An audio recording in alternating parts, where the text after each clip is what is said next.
Welcome to the Get to 20K call. My name is Stephen Yee. I'm your host today. We're very honored and blessed to have one of my good friends. Matter of fact, some of you guys don't know this. I wouldn't be here in the insurance business without Joseph Miller. So I've known Joe for about, what is it, like 13, 14 years now, Joe? Oh my gosh. 2008. My life. 2008. I've known Joe for quite some time, and he's got a chance to watch me grow, and I have the chance to watch him grow through personal and business as well. And the most important thing is, I'm so glad I was able to take a leap of faith a few years ago to be able to hop on into this insurance industry because of what it's done for my wife and my family and our family. And so I say that because none of that wouldn't have happened without Joe. So I tremendously owe him a ton. He's actually one of the best sales trainers I've seen in the business. He was the one that helped me, fix a lot of my in-home presentations to allow me to become the producer that I was. So Joe himself is a Millionaire Club member. What that means is throughout his timeline here at FFL, he's sold over $1 million worth of insurance by himself. So the topic today is, how does Joe make every single appointment feel like a laydown, which means the client wants to buy, you're not selling them. Okay. So Joe, you on with us? Yep. Can you see my mug?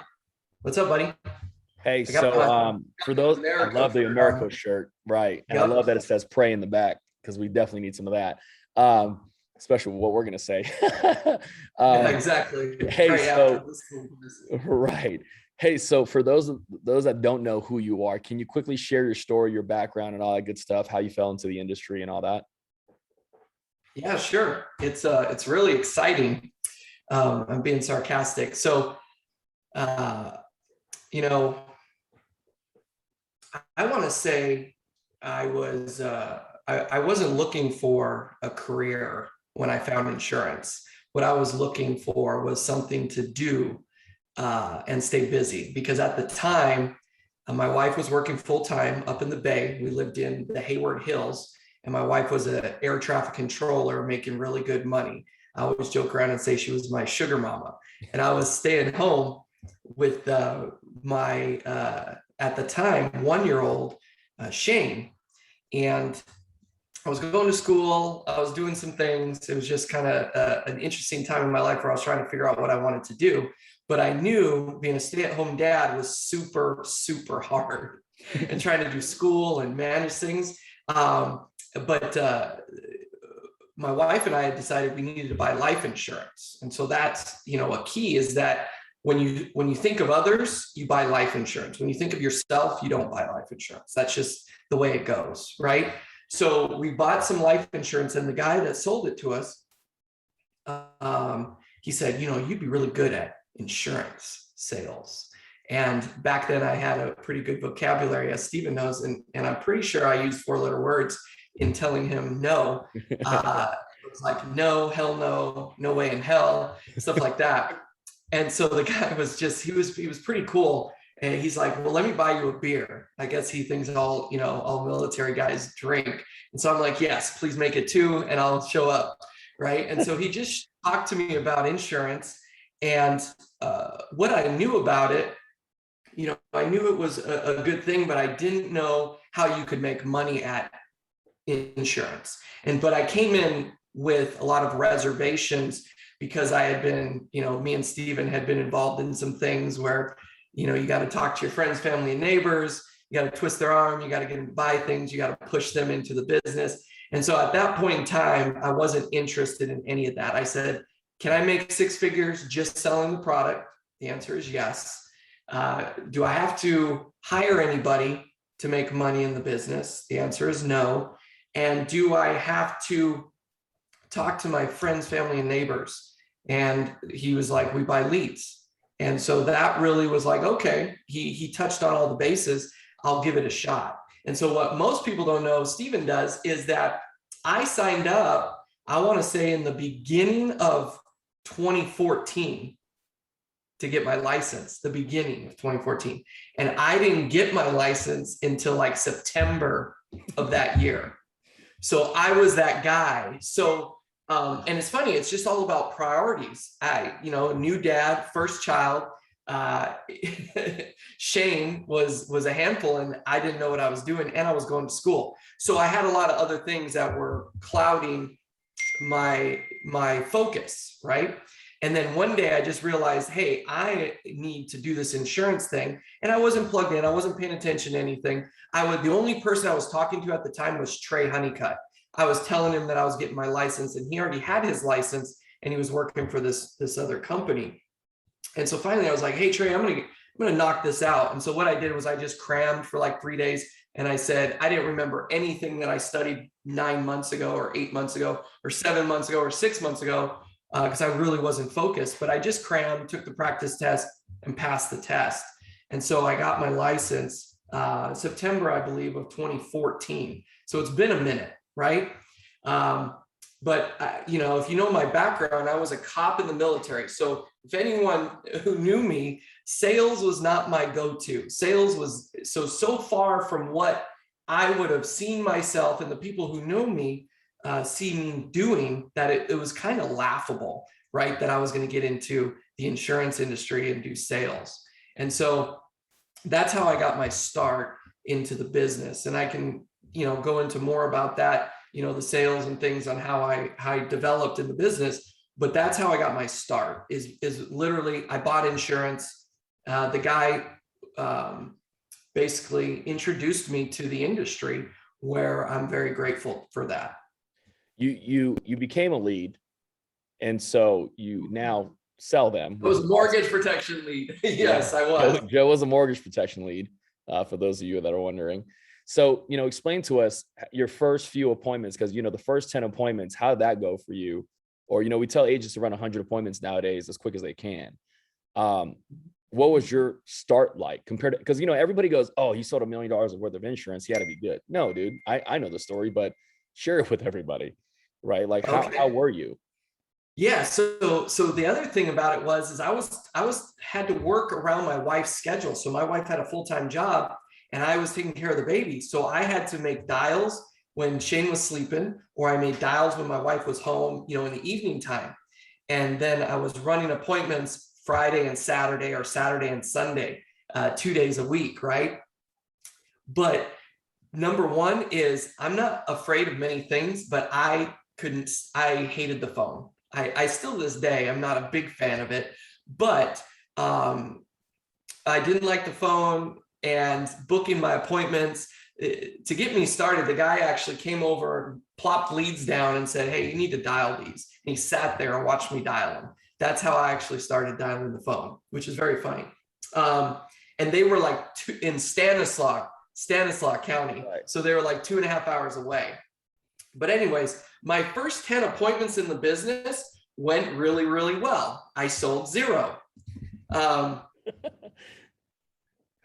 But it was, and each appointment was about 2 hours, because if you know me, you know, I like to talk.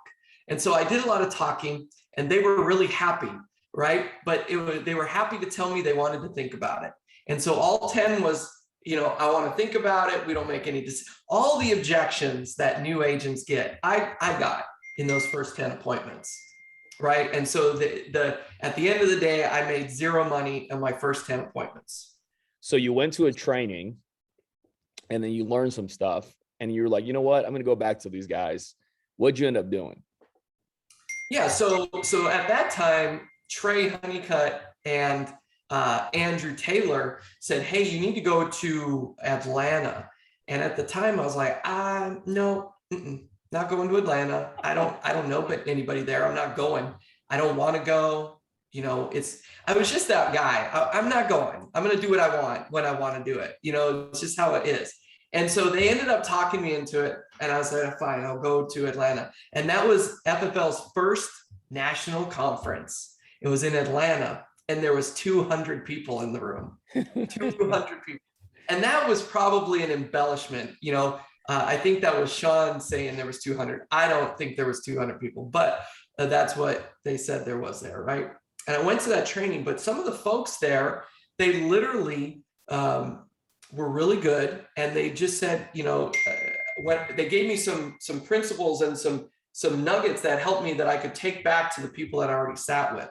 So we always like to say you leave an event 10 foot tall and bulletproof. So when I went back, I had the confidence to call all 10 of those people over again. I called all 10 over again, right? Because that's easier to call people I've already talked to than call new leads, right? So I called them, and I basically just got back into the home of 6 of them, and I closed all 6. And I want to say, I don't remember exactly how much I made, but it was like 4,500 or just under $5,000 that was deposited into my bank. And I remember vividly when I started the business, I said, I'm going to spend $1,500 on leads for 3 months and then evaluate what I'm going to do. So it was $1,500 and 3 months.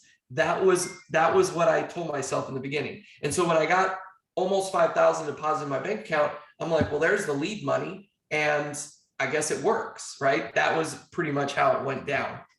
Right. So, you know, everybody as brand new agents struggle with the whole think about it thing. And, you know, just to share with you guys too, like, you know, last year I was very blessed to be a Hall of Fame producer, write about, you know, 400,000 plus worth of insurance. But what people don't know is when I got started, I got my teeth kicked in. Right. So like Joe was bad. Y'all thought he was bad. I was worse. He went 0 for 10. I went 0 for 14. Right. And I remember driving up to, you know, I got started, I think, I don't know, I was like 23, 24. And I was like, Joe, this thing sucks. And he's like, why don't you just drive up to my house, you know, stay the night. We'll go run some appointments over the weekend and go from there. And what the story was, so he gives me a stack of leads in Sacramento, which is 2-3 hours away from where he lived. And I pick up the phone and I just start dialing for 12 hours from 8 to 8. No, but like just me in the room, 8 lunch in there, 8 breakfast in there, 8 dinner in there. We ended up setting 24 appointments. And what happened was Joe and I ran together because I got my teeth kicked in. I was like, dude, I suck. Obviously I'm doing something wrong. And so we go to our very first appointment. I still remember the guy. His name was Lamont. He was a bus driver for the city. And it was at 8 a.m. And I'm sitting across from the guy and I'm doing my in-home presentation. And I lay out the 3 options and I go, out of the 3 options, which one do you like best? And the guy said, none of them. Just like that. And so as I'm getting ready to pack up, Joe slides me over and goes, sorry, man, he's brand new. He doesn't know what he's doing. And he says something for like literally 30 seconds. And the guy goes, you know what? That makes sense. I'll take the middle one. And this was before we had e-apps. So I had to grab a app packet, is what we called them back then, handwrite the entire thing. And the whole time I'm writing this app, I'm pissed, right? Because I'm like, he said something in 30 seconds to make the client completely change. So we finished the app. I think it was for like, you know, 1,200 AP, whatever it was. We leave the house. On the drive from that appointment to the next appointment, it's quiet because I'm like evaluating life right now, right? And you were kind of mad. I was pretty pissed. We get to the second appointment, same situation. I break out the financial inventory. I go through the whole thing. I lay out the 3 options. Hey, Joe, are these the 3 options? He says, yes. I lay out the 3 options. I ask the client, hey, client, out of the 3 options that I showed you, which one do you like best? And he said, none of them. Once again, Joe steps in and goes, sorry, man, he's brand new. He doesn't know what he's doing. Slides me over, says something for 30 seconds to a minute. Guy goes, that makes a ton of sense. I'll take the biggest one. $225 a month, still on the books, right? At this point, I'm like, obviously, I'm doing something wrong. And what I learned throughout the entire process when I asked Joe, because I was like, all right, it ain't about the system now. It's for sure me, right? What I learned was Andrew told me the same thing. Trey told me the same thing. Joe told me the same thing. He said, you're not pushing hard enough.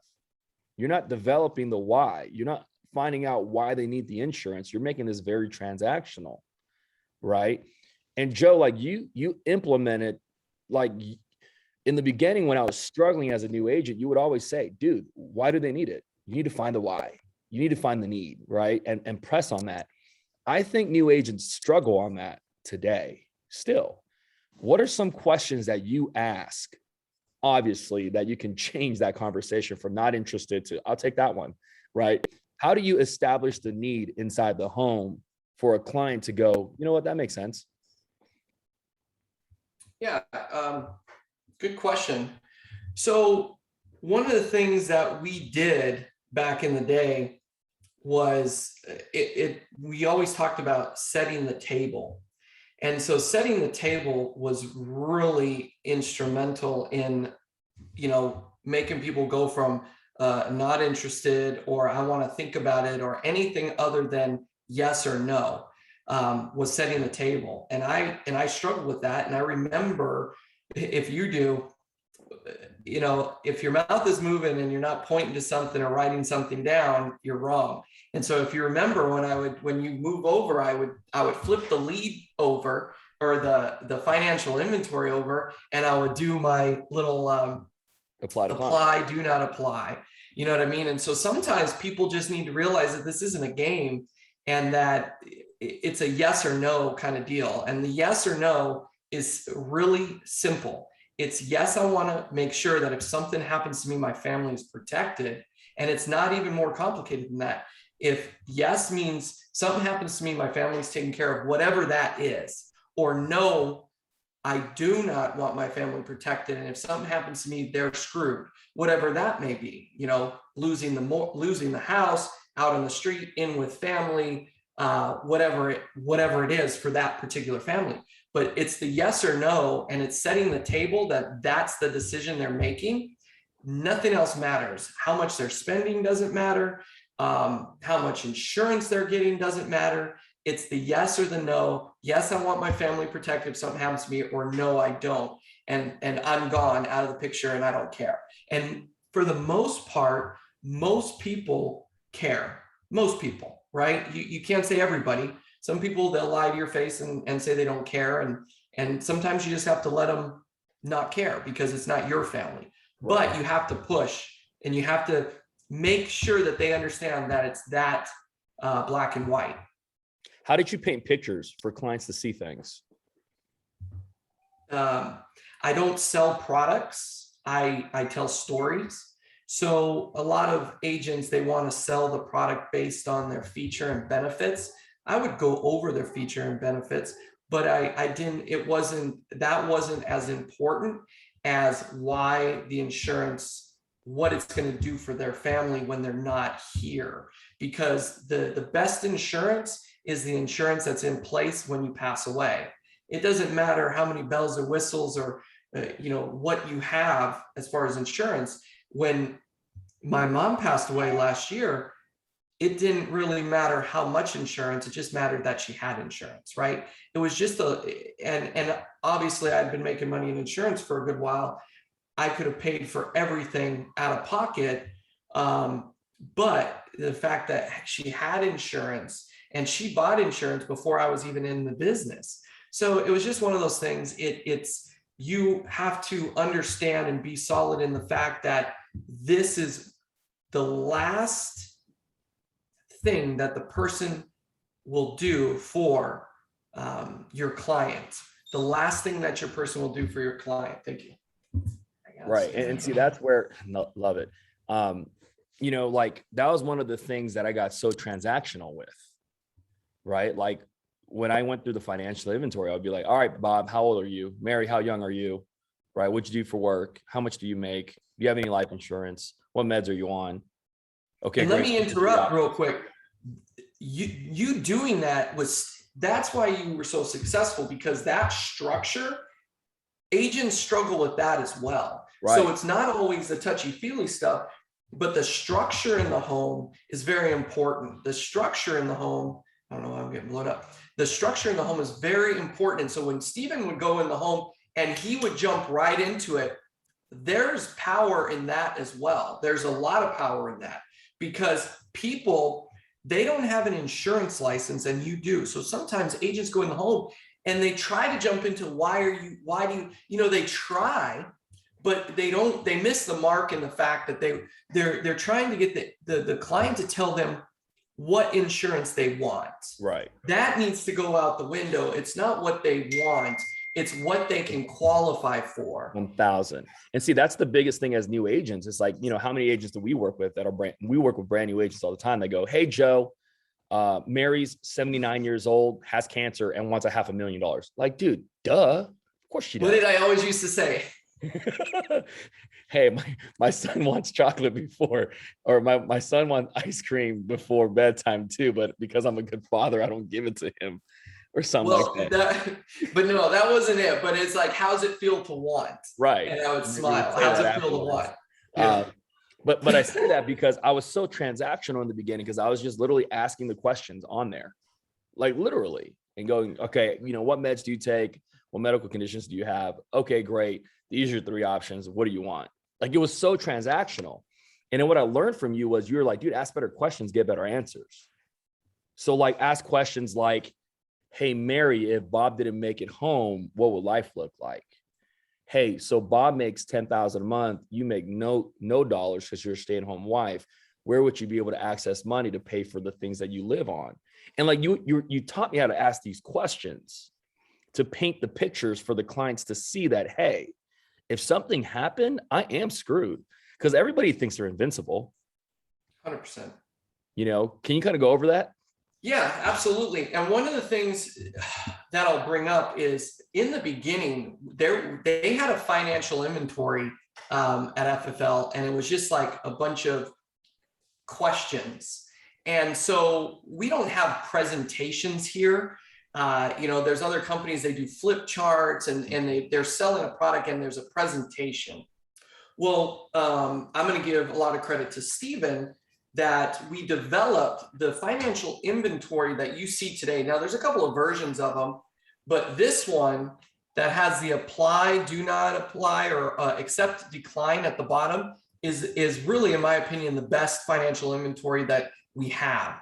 And so this is the flow. If you're not using a financial inventory in the home, you're not going through the necessary information to paint the picture, not only for the client, but for yourself, on what they can qualify for. Because it doesn't matter what they want, it matters what they can qualify for. And so utilizing the financial inventory is key to not only creating structure, but keeping you engaged with the client on, hey, I have a job to do, and you need to answer these questions so I can provide you with value. And it's funny, I'm going to give credit to Paul McLean. In the beginning, he used to always say this: I'm the doctor, they're the patient.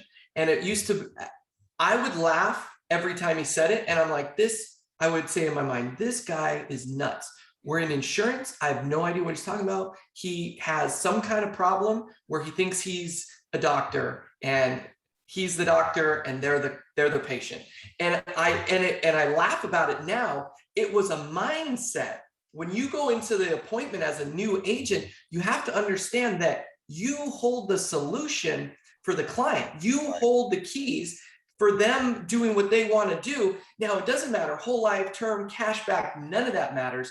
It matters that you hold the solution to their problem, but you have to not only be in control and have structure in the home, but then you have to tell them what the solution is. You have to tell them, because they don't know what the solution is. They just know what their problem is. And they might not even like the solution. Sometimes they don't like the solution. But it's the only solution. It's like, like we just talked about, 79-year-old with cancer. Like, sorry, dude, you're not getting $500,000. You can get 25,000 AIG though, right? Because no one is going to insure you with anything because of the sicknesses that you have. And like, we have to be like, what we got so good at is being the expert and being able to tell people, like, I don't, yes, this is what you want, but you're not going to be able to get it. This is the only thing that you can get, and this is what you need. See, it was like, Joe, it's not a surprise. Like, both are, like, my mom's currently going through some, medical challenges too. And, with you dealing with doctors and with me dealing with doctors, what I've come to find out is there's 2 sets of doctors. There's a doctor that comes in, the ones that I don't like, by the way. They come in and they go, hey, Joe, this is what we think your mom has, right? The verbiage. We think she has this. We can either use this or this. What do you think? And I'm like, dude, you're the doctor. Why don't you tell me? Yes. Right. And then there's a second doctor. These are the ones that I like. They're the confident one. They go, Steve, your mom has this.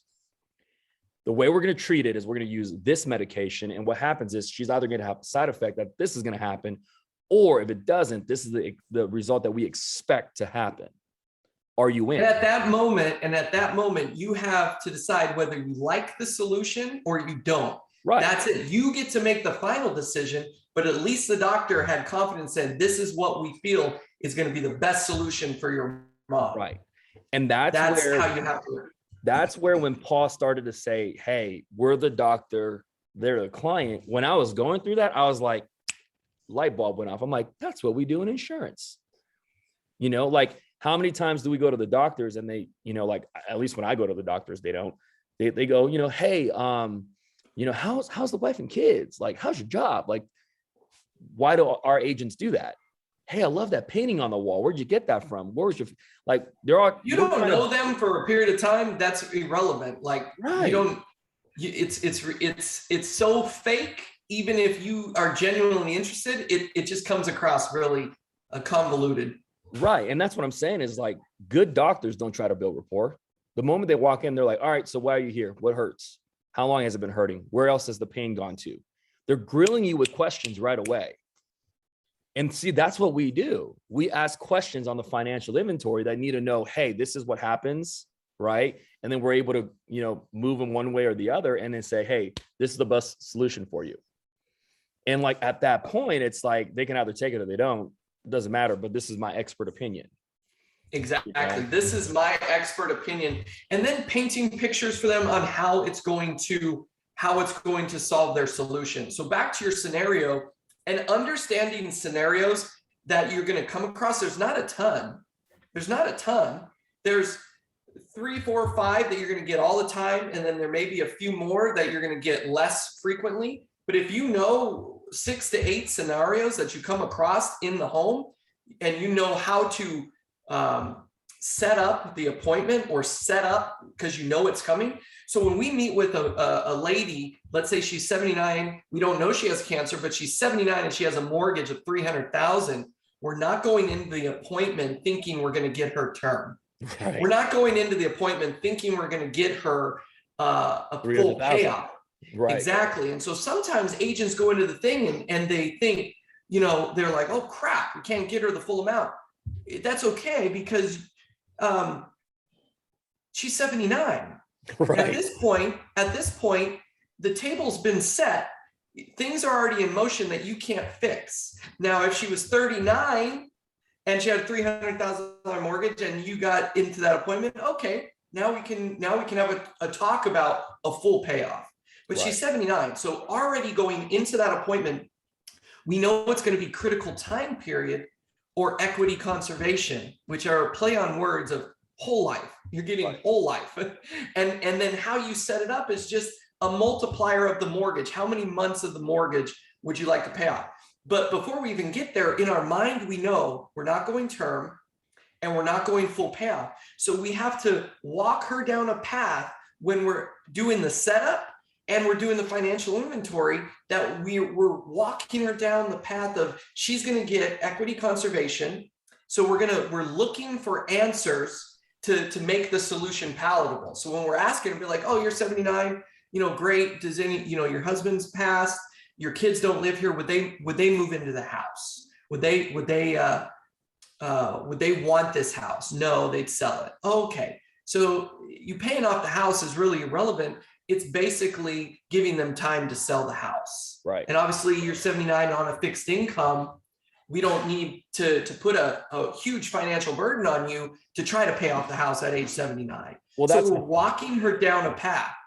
But see, that's the thing that I think we did a very good job of was, everybody wants the insurance when they know they're going to die. Right. Because they know sure. they're right on the 4th. They're like on the 2-yard line. The other thing too, is people want what they can't have. And we know that. And then the other thing was like, we got so good of painting pictures. So like most of you guys might deal with this client, a 79-year-old, let's just say her health is perfect. She can't get no $300,000. Right. And the most, because even if her health is completely good, she's not, unless she was a retired doctor, she's not buying $300,000. She's not going to afford it. And yes. So like, we had to be able to, this is part of being a good agent. It's like, hey, Mary, we understand you want $300,000, but let me tell you why it's foolish, because your payment on that policy is more than your mortgage. And at the same time, your kids don't live here and they don't plan on living here. So you don't need to pay the whole thing off. The only thing we need to do is find out how much time, Ashley needs when you pass away to be able to get your affairs in order, take care of everything and sell the house and take the equity out of it. right? And we would just say things like that and paint the picture is what I'm saying. Paint the picture for them to go, that makes sense. Hey, and why did you say Ashley? I Why just did you made up say a name. Ashley? I don't know. No, you missed it. You said Ashley because in his solution, Right. in his picture, he threw the beneficiary in there. It wasn't just some abstract. It was home for her. It was saying, Ashley is going to be burdened with you passing and emotionally distraught. The last thing she needs is, and this is also you selling the benefit of a $25,000 policy or $30,000 policy on someone who was thinking they're going to get 300 grand. Right. Right. So you're saying this policy is going to be such a benefit to Ashley, right?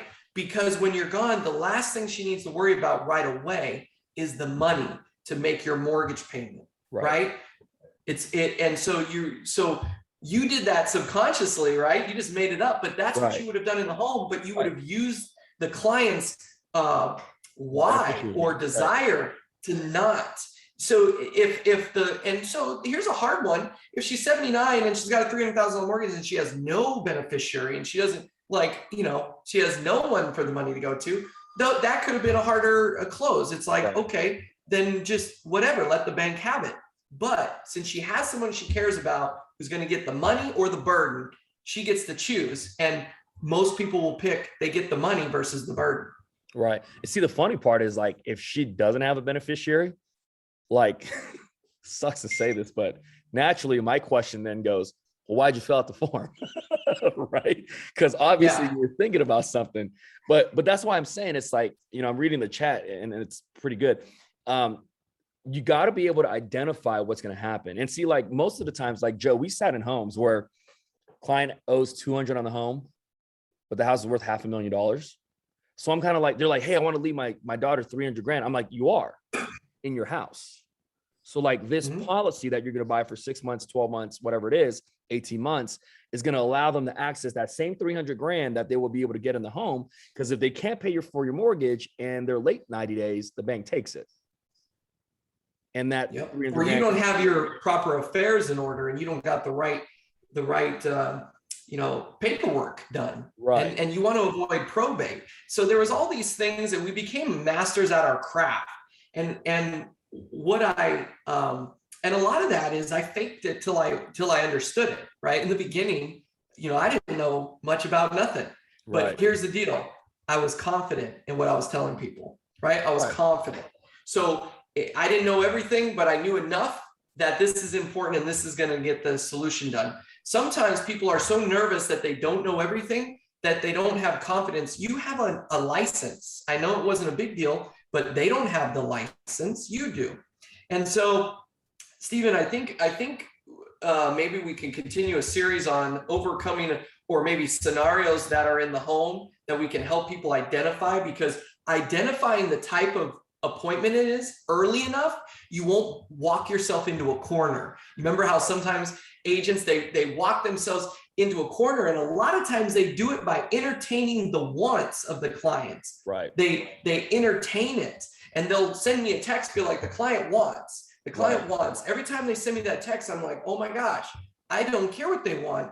This goes back to the setup. If they were wealthy and they own the insurance company, then they can decide what they get and what they want. Right. But because they don't, right? They're Bob and Mary, and he's a truck driver and she's a waitress. Like, they don't get to decide what they want. They get to decide on whether they're going to buy or not buy the solution that I'm going to show them and what they qualify for, whether that's health or finances. And usually it's a little bit of both.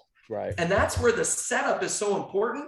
And using a crutch, a financial inventory, right? And if you don't have one of these, you probably should. If you're using just a notepad and a paper, it's unprofessional, and it's not going to be structured in a way that you have a job to do, right? You have a job to do. We have a job to do, and gathering the information. And remember, Stephen, it's funny. Stephen he used to always make fun of me. He's like, where did you get that? Where did you get that? What was that? He's always the analytical guy that always is like, hey, send me that. He's the guy that would want to Google stuff that I said in the home. right? And it was alwawas funny to be like, dude, it sounded good. Leave me be, right? It sounded good. Leave me be. You remember when we talked about like, what was those acts and those laws and things? I forget. You busted my chops on like, I forget. They were laws that I learned about in finance in college that were, do you remember what I'm talking about? No. Those different laws? And you were like, what is that law? What is that act? Oh. What is that? Remember? Dodd-Frank. Dodd-Frank and all these things. And I was throwing Yeah. out stuff that I learned in college, which was just, waste. And none of it, it made sense to me, but it was irrelevant. And see, the other thing too is like, this is what I want to tell people too, is when you do this many times, you develop a confidence. So you can say the same exact thing, but the client feels it completely different because they can see it and they can feel it through you, right? It's not what you say, it's how you make them feel, right? We've always heard that before. And what I've noticed was like, when you tell someone something they don't want to hear, and we have to do this quite a bit, especially in insurance, because, like how many— If you want to make money, you have to. Right, because going back to it, you don't give them what they want, you give them what they need, right? And sometimes what their needs and wants are not the same. If you're lucky for them to have both of them be parallel, dude, that's a lay down sale. That's easy. But it's like, if you're confident in going, look, Mary, I understand that you want 300 grand, but you can't get it. The other thing too is, and I've done this and you've done this in home. I'm like, hey, Mary, so when you actually find that $300,000 policy and they approve you, then we'll cancel this one. But for now, you have to get this because you can't get anything else. And I'll bet you your payment on it, by the way. Right. And we'll have jokes about this stuff, but it's like, we're so confident that they go, he's the insurance agent. He probably knows better than us. Or like when they go, hey, I can get 300 grand for $22 and I'm 79 years old. And I'm like, really? So you're going to get an accidental death policy? No, it's not accidental. Go grab that form that you got in the mail. Boom. We pull it up. We highlight where it says accidental. We're like, see? And they're like, oh man, this guy actually knows what he's talking about. So therefore, builds credibility. It builds credibility. So when we actually say what we say, they have a reason to listen.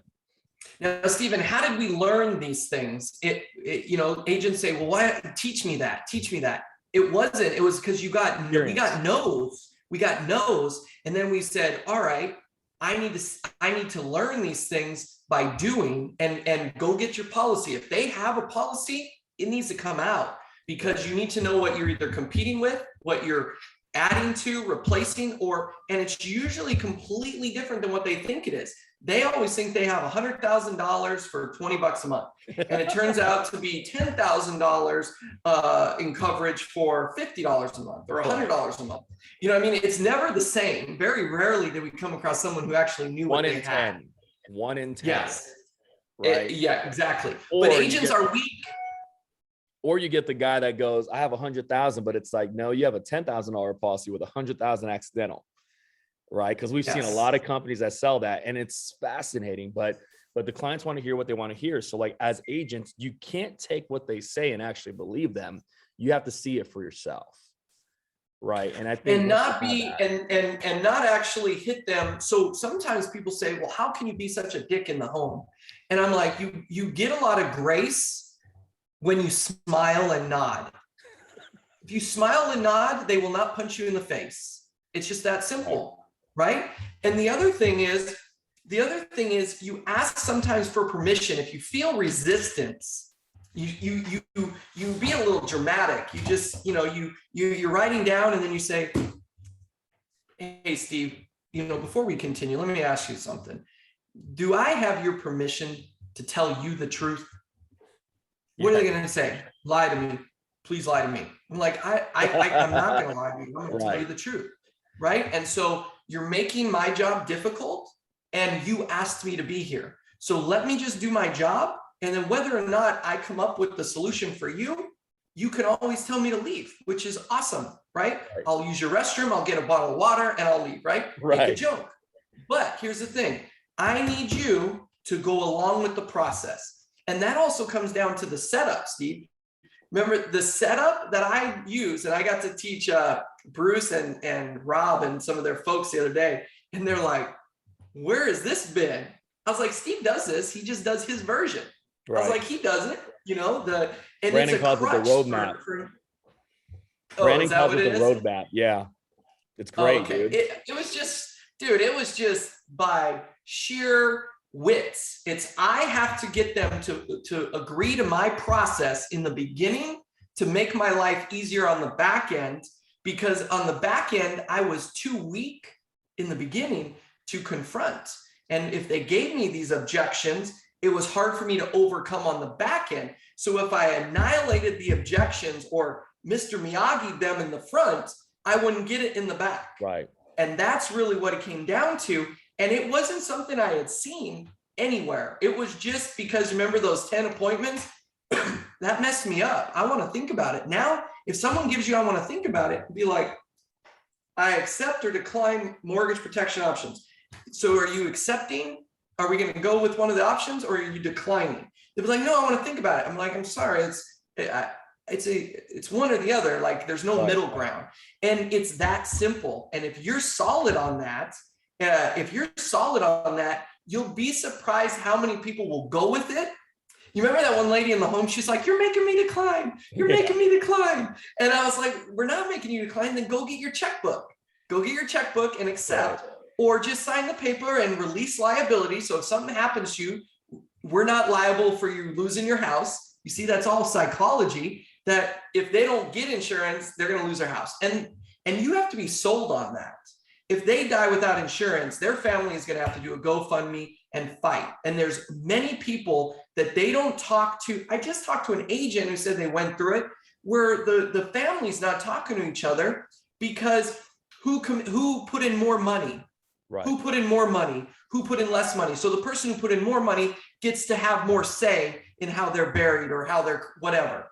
But like, that's what you're saving these people from. Right. And so as long as you connect that to what you're doing, you're always going to get a result. And it doesn't always have to be the best option.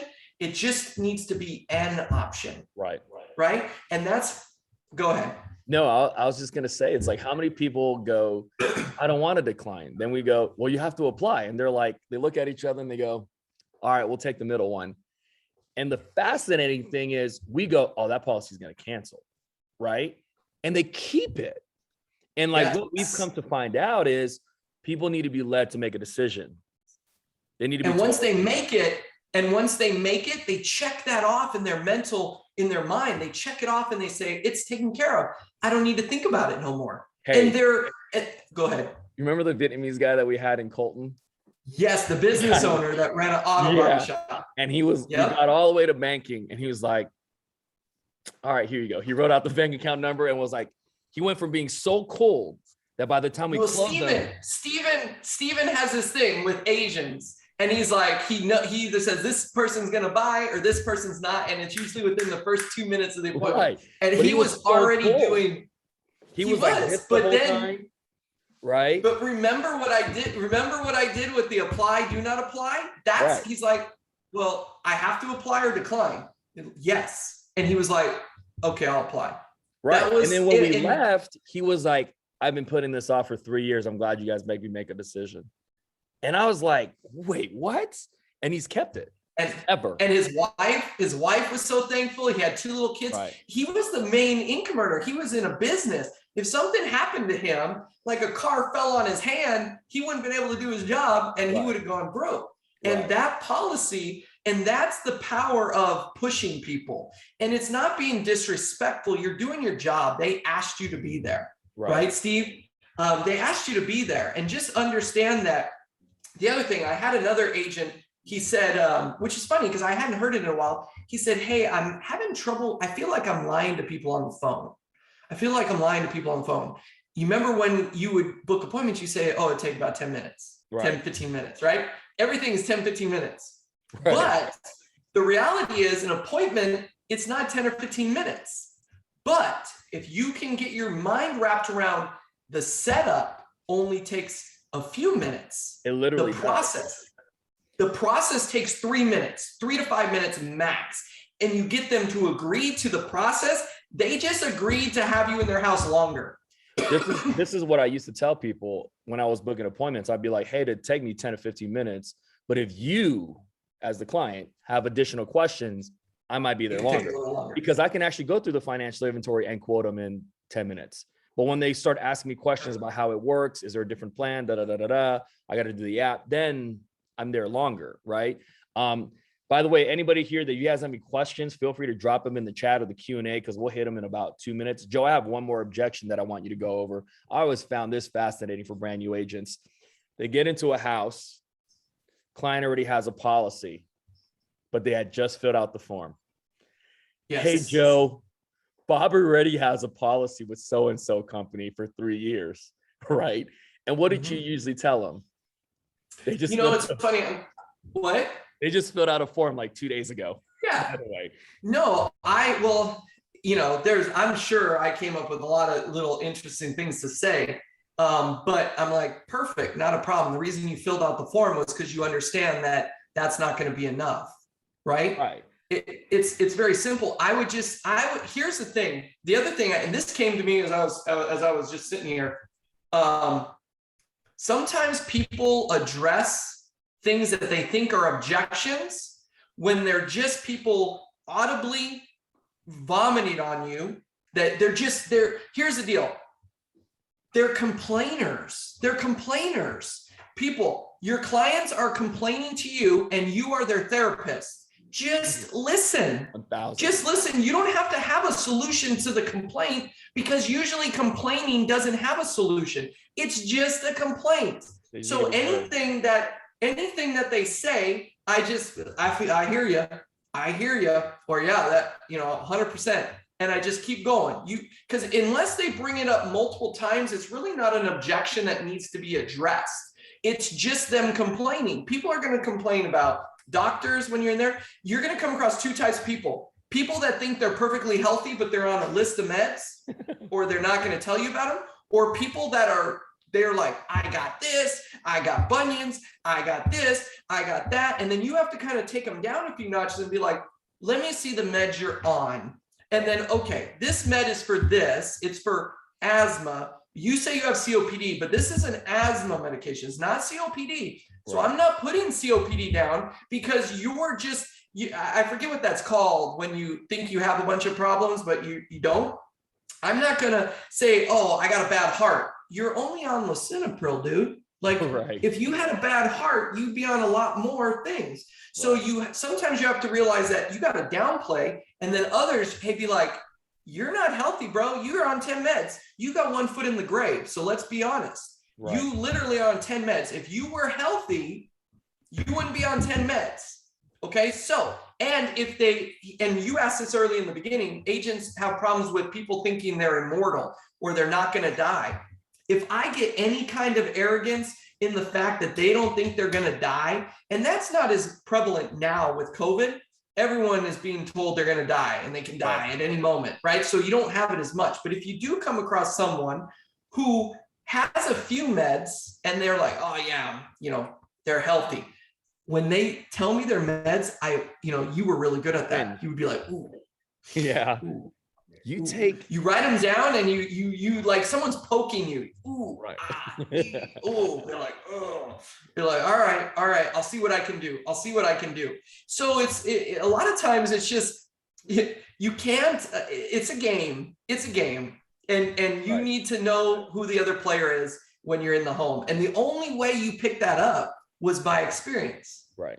It was just fascinating because so many new agents go, yeah, Joe, the client has a policy with so-and-so company for 5 years and they just fill out a form. I'm like, I'm not expecting you to beat it. They already have the policy when they already filled out the form. They know they're looking for more. That's exactly right. So just because, and sometimes they'll say, oh, I just wanted to see if you could beat my policy. I'm like, I said, that's a fool's errand. That's like asking me like, calling up a senior citizen and saying, hey, I just wanted to see if you could beat me in arm wrestling. Be like, that's stupid. I just wanted someone to come out here because I'm lonely. A lot of times, sometimes I'll ask a client, were you lonely, Steve? Were you lonely? Because you're giving me all these objections, but yet you filled out the form when you already have, it looks like you have 3 or 5 policies, right? Were you lonely? And they'll say, no. I said, so you want insurance because you're worried about something. let me see what you can qualify for and tell me more about what your concern is, because obviously you wouldn't have all these policies if you weren't looking to take care of somebody. And if they have a policy, be like, perfect, you're not a deadbeat, right? You got to say things sometimes. You got a policy, great. I'm still here. You still fill out a form. I'm going to give them I'm not, and that's the other thing. Just because you pull out a policy does not mean your job is to replace it. Your job is to look for opportunities to replace. Or look at underwriting questions that they already marked yes to. Answers. Right. You can see what they said and be like, hey, go get, you were a master at that, Steve. You'd say, hey, go get your policy because it will speed up the process and I can get all the questions they asked you and I have all the answers and speed it up. So you were doing it out of convenience, but you know, and I know they didn't want to get their policy. We would ask and then we'd look down. I got a few, go get that policy. Just, you told them what to do.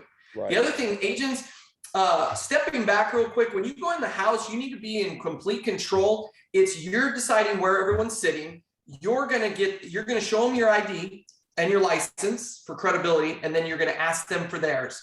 When you get their driver's license, you put it on your tablet in front of your workstation. Because guess what? As long as I'm in the home and I got their driver's license, I'm in charge. They are not. Now they can tell me to leave, but they're not in charge. Right. And agents don't do that. And see, that's the thing is we ask better questions, we get better answers. There's just no other way to say that. We're willing to challenge a client. We're willing to, we're going to direct them in their house. Think about how crazy that is. That is. It's because that's the reason why we close more business is because we're willing to go out of the ordinary. Like they go, this guy's going to tell me where to sit in my own house. Okay. Like you'd be so surprised how many people are submissive to that, right? Hey, Joe, we're going to answer some Q&As because we're going to wrap this call up in the next few minutes. Rob Kakish said, what do you tell people when they say, I need to talk to my daughter, she'll be paying? I want to answer that one. I tell them this, Rob, they'll either be paying for the $100 a month or for the $20,000, at the end. So which one do they want to pay instead, right? You can pay monthly or you can pay the large lump sum at the end. It's up to you. But that's just me. That's what I would say. But at the same time, I'm like, I didn't know that your daughter had to make decisions for you. That's fascinating. Colton asked this question. I want you to answer this, Joe. For a new agent, when going through a financial inventory, when's a good point to slow down and bring out the why? Is there a good or bad time to do it? I really, the why is sometimes a cheesy word. I say the pain points, the pressure points, and the reasons why I'm there. Right. So you were really good at that, Steve. You can say I'm good at that, but you would say things like, oh, I see why I'm here. Or, that makes sense to me. I get it. And those are cues. So when you're in, it's not about developing the why, it's connecting what you're doing to a pain that they're worried about or a stressor. Sometimes if they're why, it's just a concern they have, right? You don't have to know their life story. They'll tell you a lot of times, and sometimes you got to direct them. But as I'm doing, the other thing is you got to not be afraid to interrupt. When someone is going off, be like, hey, what was your blah, blah, blah again? What was this? You have to, I'm sorry, friend, what was this? And you got to keep rolling. But as far as their why, there's no particular spot in the financial inventory to work on that why. It's just as you're asking the questions here, how they respond usually leads you to a follow-up question. When the client profile their occupation, they'll usually tell you about their work, or they're very private and they won't, and that's okay. But guess what? When you get to another part, it's wherever they are hesitant or open that there's an opportunity for you to ask a follow-up question. There's no set spot, right? It's you would inject that into the financial inventory. So if you've seen something, you're developing their why as you're going through. And it's not necessarily their why, it's just what you're seeing as a problem that they might not even see. They might not see that them having a large mortgage payment and they're the primary income earner. If they make, like you said, $8,000, $9,000 a month, and the wife makes zip, she's not on the loan, right? Because she has no credit, and she's not on the title. Holy crap, the bank is going to foreclose and throw her out on the street. And the guy doesn't even know it. She doesn't even know it. So you just developed their why because you pointed it out. Right. I like to say that, some agents get it ahead. I'm not that guy. I'm not the guy that goes, hey, why'd you fill out this form? I don't do that. I usually pull that information out right after they give me income. So right in the middle of the your appointment. Right. Your appointment will run too long if you try to do it ahead of time. You need to do it while you're doing your job, because you still gotta get through the information. Right. So kind of like what Joe said. If I go, hey, Bob, how much do you make? He says $8,000. Mary, how much do you make? I make nothing. I'm a stay-at-home wife, or I'm a homemaker, or whatever it is. That's where I go, okay, that's the reason why I'm here then, right, Mary?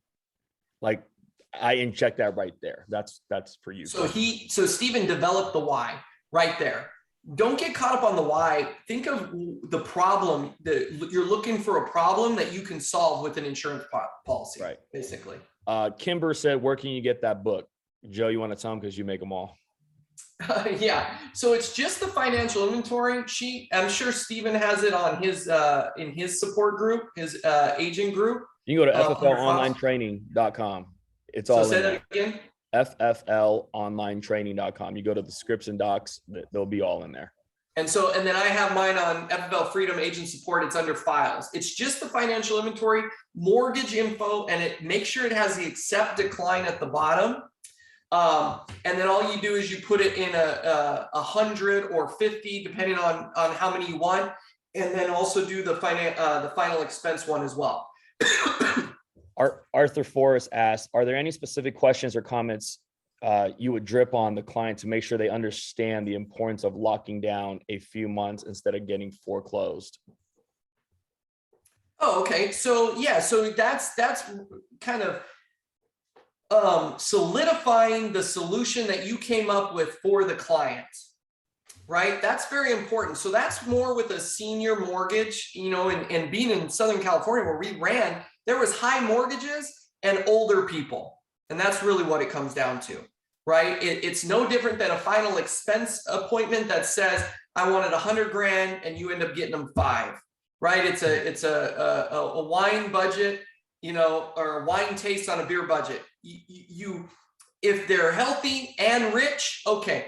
And I'll ask them, so Art, if you're in the home and you're trying to solidify a senior mortgage and getting them to buy more equity conservation, which is just a whole life that makes 12 months of mortgage payments, or 6 months, or 9 months. When we did it, me and Steve, we would do 18, 12, and 9 months. If we had to, we'd go to 6, but it was 18, 12, and 9, depending. But if they had more money, then we would maybe do 12, 18, and 24, right? It just depends on what their income was.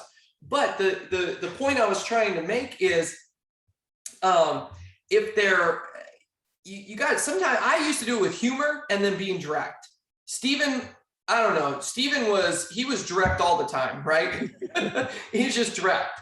I would just say, I didn't know you were rich and good looking, right? Something similar, like let them know that they're not rich. And if they were wealthy, so let's say you sit with someone that's very healthy and they're old, be like, hey, I just want to know, are you wealthy too? And they'll laugh, but they'll be like, no, they'll say it. No, I'm just on Social Security, or no, I've got a small pension. Be like, okay, so let's make sure we come back to reality and we understand that you're not wealthy. You're not trying to make anybody rich. And here, write this down. This is very important. I just remembered, when you're in an appointment and you're dealing with an older folk, you say, you're not trying to make anybody wealthy, are you? You're not trying to make anybody rich, are you? You just want to make sure that they're not burdened by you passing, correct? And they will say yes. And that eliminates 100% the big policy. Hey, you're not trying to make anybody wealthy. You're just trying to eliminate the burden on your daughter, your son, whoever it is. But that's the psychology of the way you're saying too. You're just trying to, right? Like, we're asking leading questions because that's where we want to go.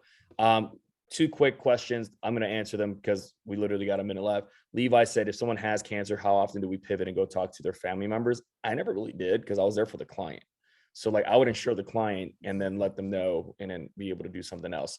I don't know, we just weren't really amazing at working referrals because we had so many leads. That's just my answer. That's the nugget.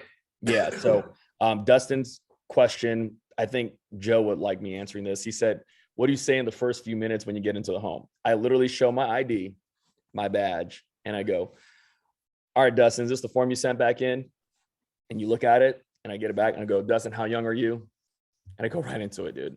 We always let Steven. Yeah, we let Steven lead because he was good at getting to the point right away. And dude, then I would just I didn't care how long, like I didn't, you know what I mean, Dustin? Like I don't care about anything else. I'm here to do the financial inventory because I need to know what product I'm going to put you in. So like I took it as I took it legitimately as a doctor patient. I would walk into the door. Like y'all ever notice that when you have a doctor's appointment at 3 and the doctor shows up at 3:20, you're not pissed? Why are they pissed when we show up late? Right? Because it's the same concept. I want you guys to understand that. So when I would walk right into the door, I'm like, hey, I have an appointment with you for mortgage protection, final expense, life insurance, whatever it is. Walk right in. I'm like, hey, that's the table right there. Perfect. I'm sitting there. It's my ID. It's my badge. I slide over, their lead form. I have my financial inventory out. I'm like, that's the form you sent back in, right, Dustin? Yes. Great. Dustin, how old are you? Boom, I'm 30 something. Great. What do you do for work? And I just go right into it, dude. That's it. I don't build rapport. I don't ask them why they filled it out. I don't do any of that. Once I find the need, kind of like what Joe and Colton was asking, I go, perfect. That's the reason why I'm here, right, Colton? Dustin, because if something were to happen, I got to make sure that you don't lose the home because of this, this, and that. Got it. Okay, that makes sense. And I continue.